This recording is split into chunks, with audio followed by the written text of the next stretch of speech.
অনেক দিন থেকে শখ ছিল গঙ্গায় স্নান করে জল নিয়ে গিয়ে জামালপুর বুড়োরাজ বাবার মন্দিরে ঢালব। এই শখ যে শিবরাত্রির দিন পূরণ হবে সেটা আমি ভাবতেই পারিনি। সবাই মিলে চলে এসেছি গঙ্গা স্নান করতে। গঙ্গা স্নান করে প্রথমে 5 রকম ফল ফুল সামান্য মিষ্টি দিয়ে গঙ্গা মাকে পুজো করে নিলাম।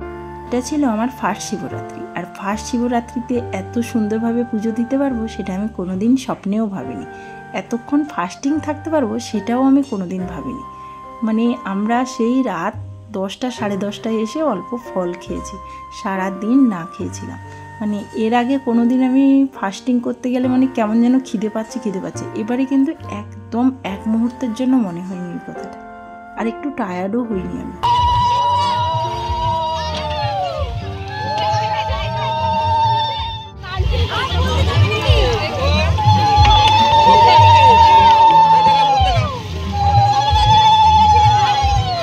গঙ্গা মাকে পুজো দেওয়ার পরে গঙ্গার পাশে যে শিব মন্দির ছিল ওখানে পুজো সেরে চলে এসেছি জামালপুর বুড়োরাজ বাবার মন্দিরে পুজো দেওয়ার উদ্দেশ্যে। পুজো দেওয়ার জন্য প্রথমে ডালা কিনে নিলাম। জামালপুর বুড়োরাজ বাবার মন্দির কিন্তু আনুমানিক 600 বছরের পুরনো। 600 বছর আগে এই জায়গাটা ঘন জঙ্গলে ঢাকা ছিল, আর বাবা বুড়োরাজের আবির্ভাব সম্বন্ধে বিশাল অলৌকিক ঘটনা আছে।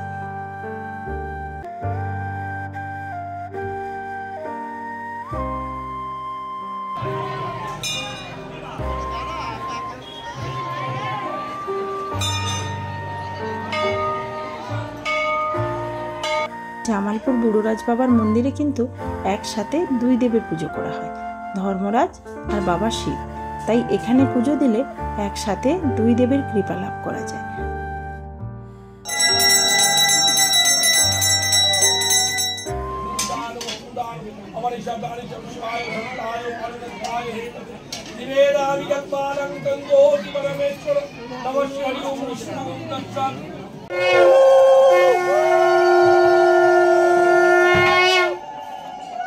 আমি এই মন্দিরে এর আগে অনেকবার এসেছি, কিন্তু কোনোবার 12টার পুজো দেখতে পাইনি। কিন্তু এবারে নিজেকে খুব লাকি মনে হচ্ছে, কারণ 12টার পুজো দেখতে পেয়েছি এবং এত ভিড় হয়েছে, এর মাঝখানে সুস্থভাবে পুজো দিতে পেরেছি। এই মন্দিরে ধর্মরাজ বা বাবা বুড়োরাজ খুবই জাগ্রত। আপনারা তো বাইরের মানে ভেতরের ভিড়টা দেখেছেন, এবার বাইরটা দেখুন, কত মানুষ, অনেক দূর পর্যন্ত কিন্তু লাইনটা। পুজো দেওয়ার জন্য দাঁড়িয়ে আছে লাইন। মন্দির থেকে ফিরে এসে দুপুরে একটু রেস্ট নিয়েছিলাম। এখন বিকেলে রেডি হয়ে গেছি পাশের মন্দিরে পুজো দেওয়ার জন্য, কারণ এবারে শিবরাত্রি সন্ধ্যে 6টা থেকে রাত্রি 9টা পর্যন্ত লেগেছে।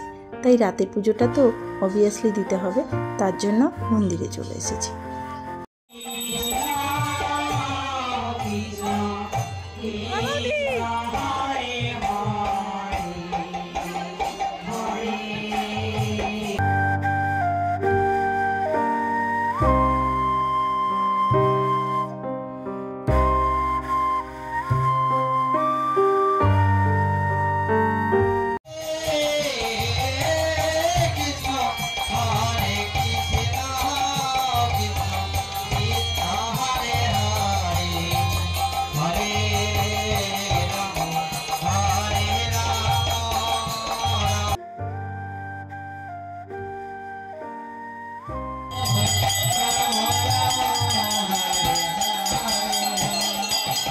বিষ্ণু 3 বার বলে নম অপবিত্র পবিত্র বা গত পিতা যশ্বরে পুণ্ডরিকাক্ষং সবাজ্যং।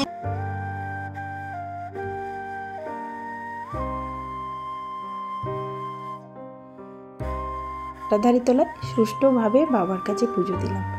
দুধ গঙ্গা জল ঢেলে পুজো সমাপ্ত করে বাড়ি চলে এলাম।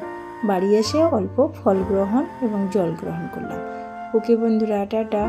দেখা হচ্ছে নেক্সট ভিডিওতে। ভিডিওটি ভালো লাগলে লাইক করবেন, চ্যানেলটি সাবস্ক্রাইব করে পাশে থাকবেন।